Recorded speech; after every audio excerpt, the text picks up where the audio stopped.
네, 앞서 살펴봤지만 저희가 최근 이 고용 지표가 나올 때마다 뭐 고용 암흑기다, 고용 대란이다 이런 표현을 참 많이 썼습니다. 그만큼 상황이 어느 때보다 심각하다라는 얘기겠죠. 지난달 취업자 수가 나왔는데 1년 전보다 고작 5천 명 늘어나는 데 그쳤습니다. 네, 정부가 일자리 예산 수십조 원을 퍼붓고 있지만 올해 제시한 일자리 목표 달성은 어려워 보입니다.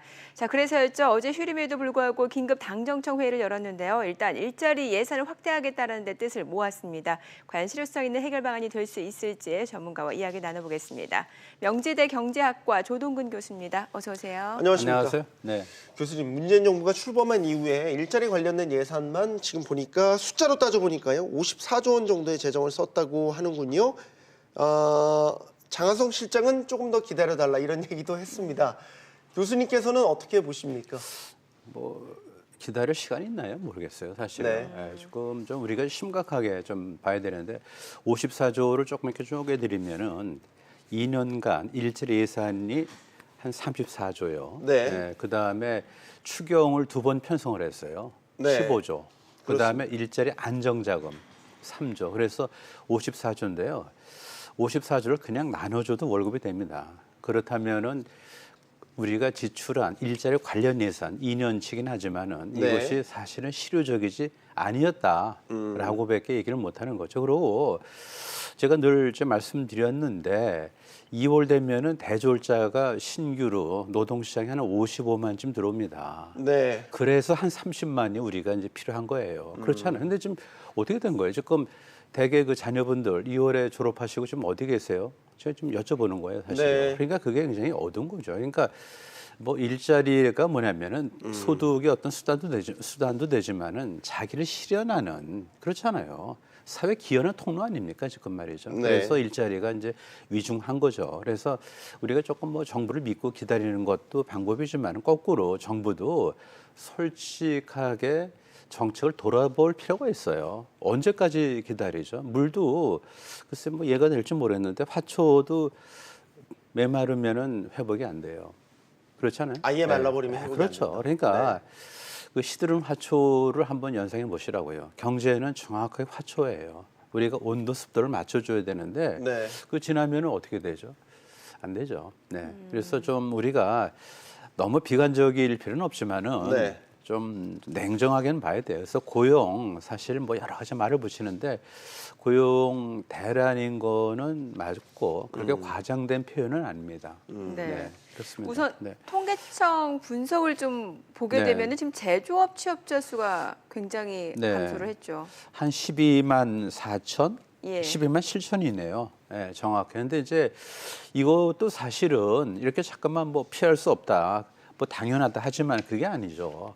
구조 조정을 그동안 안 해왔잖아요, 지금요. 네. 그러니까 뒤로도 미루다 보니까 지금 이렇게 된 거예요. 그리고 경쟁력 유지가 좀 경쟁력을 유지시킨 노력을 안 해왔다고요. 그렇기 때문에 제조업에 예를 들어서 뭐 조선 같은 거 생각해 보세요, 지금요. 네. 그러니까 그건 다 이렇게 일정을 우리가 이렇게 과거를 뒤돌아보면은 필요한 때마다 의사결정했어야 되는데 못한 거죠. 기업에서 투자를 못한 거고 또 정책적으로 고용 유지를 위해서 그냥 뒤로 미룬 거예요. 그러니까 한계 상황에까지 몰리다 보니까 이렇게 된 겁니다, 지금요.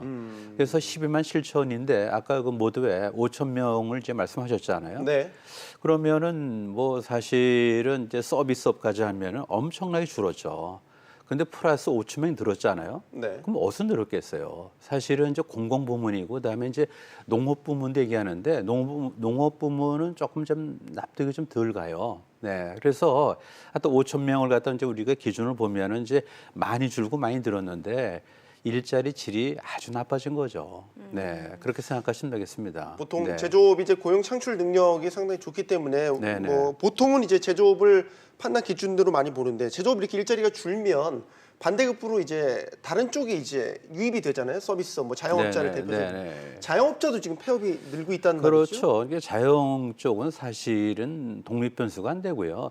전체적으로 경기가 꺾이게 되는 거죠. 그러니까 제조업이 부진하다고 이쪽에서 구원투수가 된다?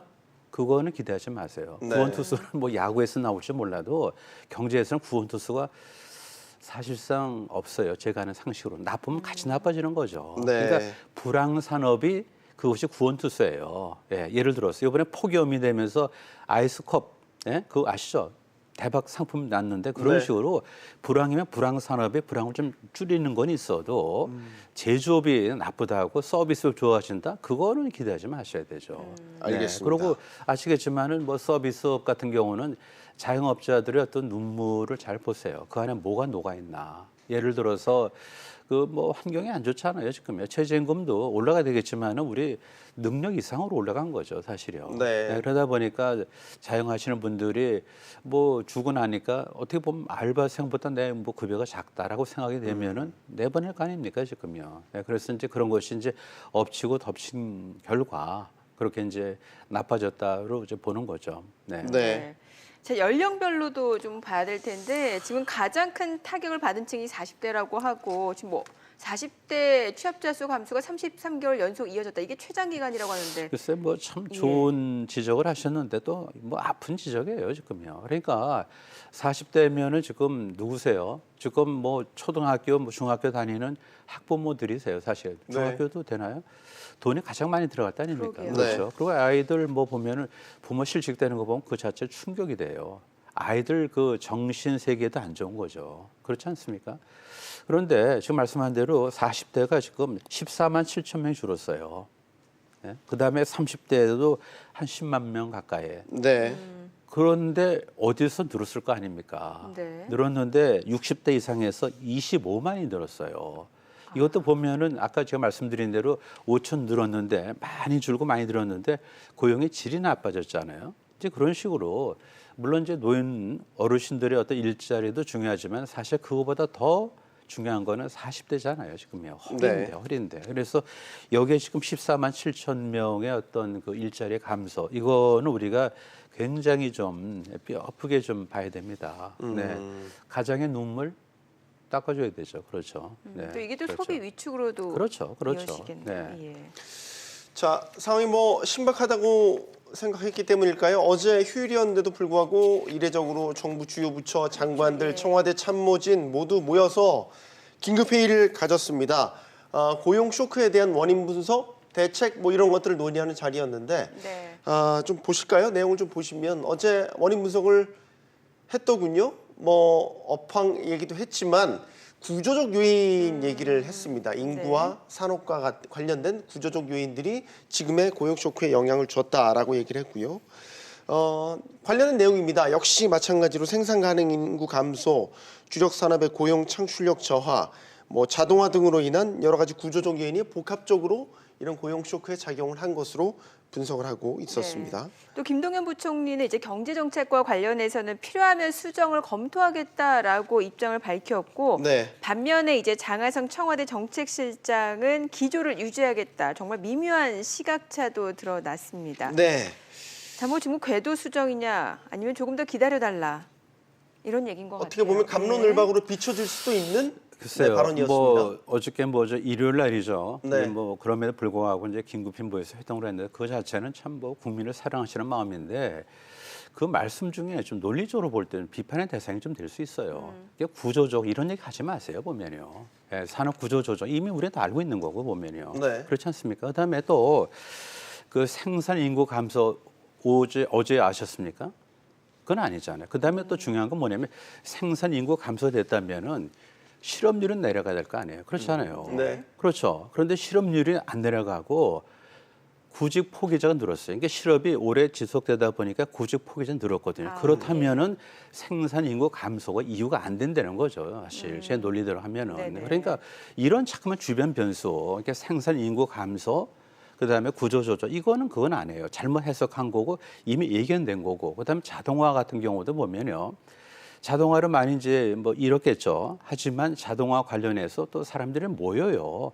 자동화 기계를 만들면 사람이 필요하잖아요. 지금 그러니까 자동화로 인해서 실직의 어떤 순수 효과는 그렇게 크지 않다는 거예요. 보면요. 네. 그러다 보니까 우리가 불가피하게 인정을 해야 되는 쪽보다도 사실은 정책 실패로 인해서 우리가 피할 수 있는 그런 실업이 더 많다라는 걸 인정을 하셔야 되는 거예요. 지금 네. 하나하나 보세요. 다들 변명이 아닙니까? 지금 말이죠. 특히 생산 인구 감소는요. 이거는 안 해요. 그렇다면 취업이 잘 되다는 거 아닙니까?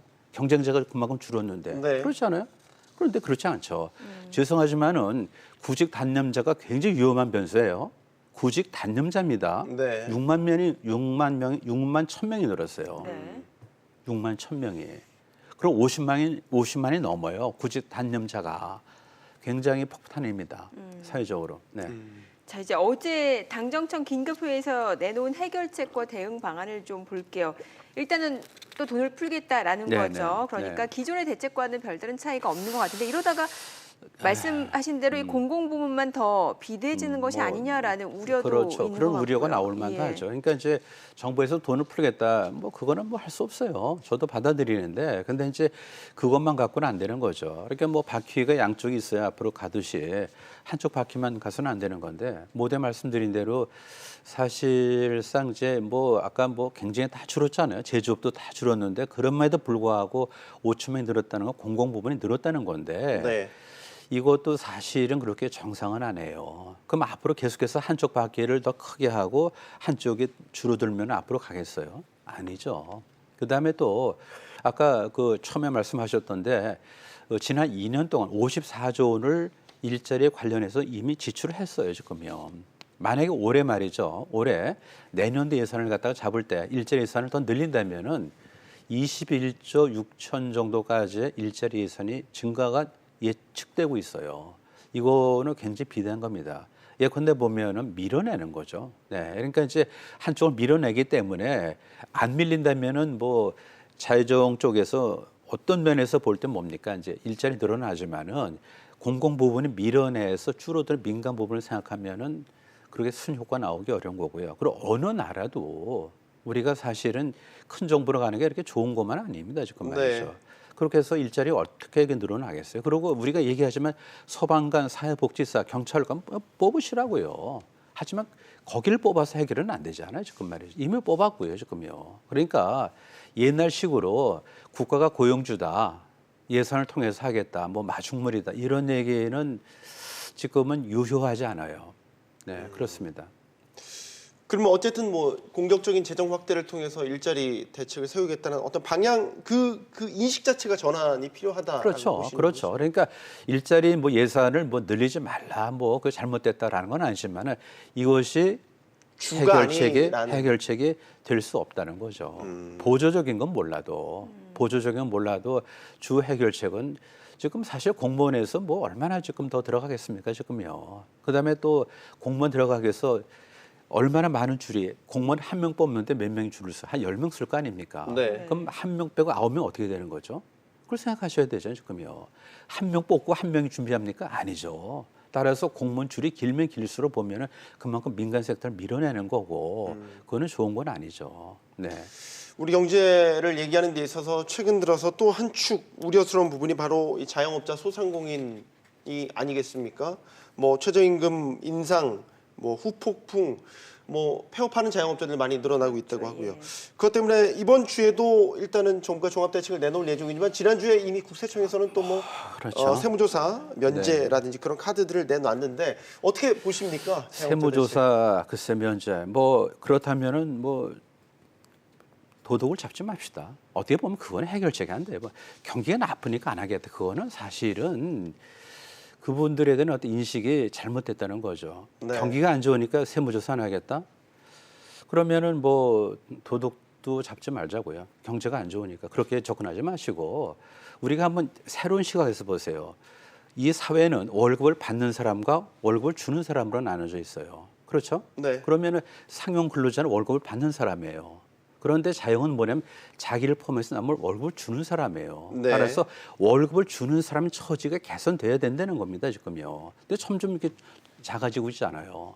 그런데 그걸 갖다가 결국 자영업자 누가 되겠습니까? 어떤 면에서 보면은 원해서 되는 게 아니고 비자발적으로 자영적으로 들어오시는 분이 많기 때문에 네. 일자리 플랫폼에서 일자리 만들어지면은 자영으로 적게 들어오시고 그만큼 자영업자 간의 어떤 경쟁도 그만큼 덜 격화되는 거죠. 따라서 규제 완화 통해서 시장에서 기업이 일자리 만들면은 당연히 자영업자의 줄이 좀 줄어들고 그분들의 처지가 개선되는 거죠. 겨우 나온다는 게 세무조사 안 한다? 그러면 도둑 잡지 마세요, 당분간. 예?